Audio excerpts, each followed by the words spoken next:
Մեծարգո վարչապետ հարգելի գործընկերներ, կառավարության որոշման սույն նախագծով ըստ էության միանգամից մենք երկու որոշում ենք առաջարկում կայացնել, նախ ստեղծել հիմնադրել նոր հիմնադրամ հանրօգուտ մեդիա միջավայր անունով, ինչպես նաև հաստատել վերջինիս կանոնադրությունը։ Այս նախաձեռնությունը բխում է նրանից, որ դեռևս 2020 թվականին ընդունվեց նոր օրենք, ուրեմն տեսալսողական մեդիայի մասին, որը պարտադրում էր արդեն իմպերատիվ կերպով հանրային մուլտիպլեքսով հեռարձակվող հեռուստաալիքներին առնվազն 20%-ը եթերի ապահովել հանրօգուտ կոնտենտով։ Սա ասելով բնականաբար մենք նախ եւ առաջ նկատի ունենք նաեւ հաշվի առնելով միջազգային փորձը կրթական, գիտական, մշակութային, սպորտային, սոցիալական բովանդակությամբ այն կոնտենտը, որը կամ չի կարողանում կոմերցիոն ուրեմն գործիքներից օգտվելով գումար գեներացնել կամ շատ բարդ է ըստ էության։ Այս նոր կարգավորումները, ինչպես նաեւ գովազդային շուկայում որոշակի սահմանափակումներ, որ 2021 թվականի փետրվարից սկսած, երբ ընկերությունները լիցենզիաներ ստացան հանրային մուլտիպլեքսում հեռարձակվելու, որոշակի իրողություններ ստեղծեցին եւ հետեւաբար մեզ դրդեցին լուծումներ առաջարկել ինդուստրիայի համար, ինչպես նաև աջակցելու այդ ընկերություններին, հեռարձակողներին ապահովել այդ առնվազն 20% հանրօգուտ կոնտենտը։ Արդյունքում որոշում կայացվեց, որ կառավարությանը առաջարկվի ստեղծել հիմնադրամ, որը սերտորեն աշխատելով ինդուստրիայի հետ կկարողանա դրամաշնորհների միջոցով խրախուսել հանրօգուտ կոնտենտի հեռարձակումը հանրային մուլտիպլեքսի տարածքում։ Ինչ նկատի ունենք հանրօգուտ կոնտենտ ասելով։ Հանրօգուտ կոնտենտը ըստ էության մշակութային բովանդակություն ունեցող կրթական, ուսումնական, գիտական եւ մարզական ուրեմն բաղադրիչ ունեցող եթերի հեռարձակումն է 20%, այսինքն Հայաստանի հեռուստատեսության եւ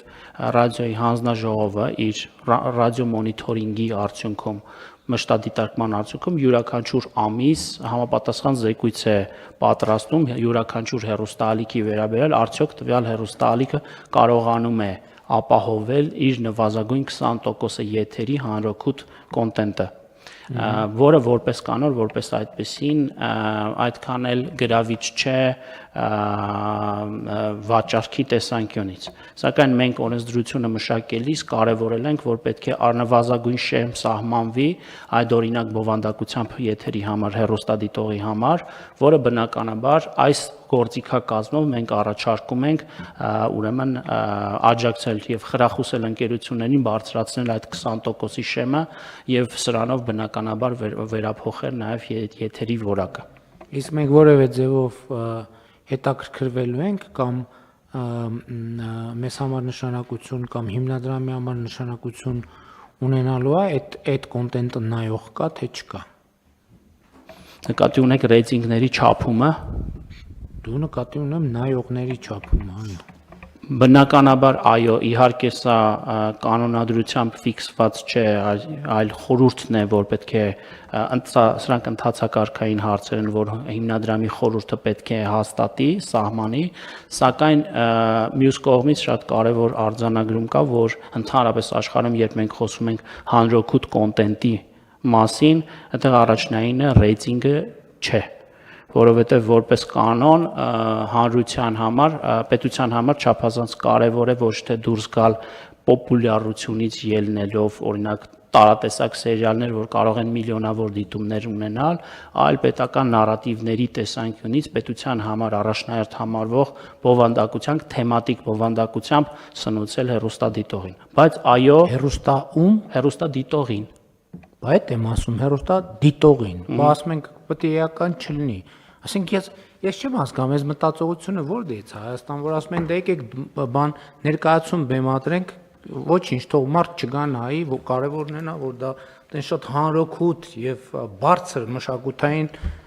Ժորժ ջան, մարդու համար է այդ ամեն ինչը։ Եվ կներեք համաձայն չեմ ձեզ հետ, որ բանի այդ հանրօգուտ դուք նշեցիք գիտական։ Այսօր բանում YouTube-ում գիտական բովանդակությամբ նյութեր կան, միլիոնավոր դիտումներ ունեն։ Մարզականը այդ երբանից է, որ մարզականը բան չի հետաքրքրում մարդկանց։ Մշակութային բաներ կան, կոնտենտ կա, միլիոնավոր դիտումներ ունեն։ Ես համաձայն չեմ այդ տրամաբանությանը։ Հենա հիմա էլ կա հերարցակում էլի օթում այդ բանը, այդ բովանդակությունը պատտվում է, ով հետևից վազի կբռնի։ Ես համաձայն չեմ։ Կանոնադրության մեջ չկա, ինչի չկա կանոնադրության մեջ։ Բա փողը տալիս ենք, մենք ենք տալիս։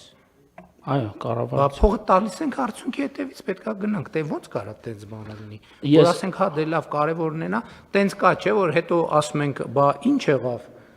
Բանից դարակից հանում են DVD-ները, այսքան, ասում են հեսա։ Ասում ենք, բայց ինչքան մարդանա է, ասում են դե մի այսքան։ Տենց չի լինի։ Դա փողի վատնում է։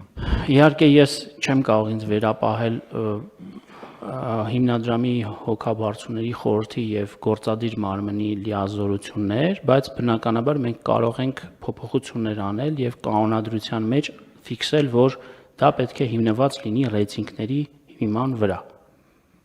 Այսինքն հաշվետվություններում պետք է նաև ներկայացված լինի ռեյտինգները, թե քանի հեռուստադիտող է դիտել։ հնչում էլի, որ ռեյտինգի մասին չի խոսքը։ Ես ուզում եմ արձանագրենք մի բանի մասին, նախ մի բանի մասին խոսանք։ Այս ում համար է, հեռուստա ընկերությունների, թե հեռուստա դիտողների համար։ Եթե հեռուստա ընկերությունների համար է, եկեք ոչ մի բան չանենք, ասենք հեռուստա ընկերություն, քեզ այսքան, քեզ այսքան, քեզ այսքան, քեզ այսքան, որ յոլա եք գնում, մի քիչ էլ յոլա գնաք։ Եթե հեռուստա դիտողի համար է, ուրեմն պետք է ասենք հեռուստա ընկերություն։ Այս արտադրանքը պետք է հասնի հեռուստա դիտողին։ Եթե դուք չեք կարողանում հեռուստա դիտողին հետաքրքրել, ուրեմն մեր գումարը նպատակին չի ծառայում։ Ստեղ ամբողջ խնդիրը։ Եվ այո, դա կանոնադրության մեջ պետք է ֆիքսվի, բա առանց դրա ո՞նց ենք մենք տենց բան անում։ Մենք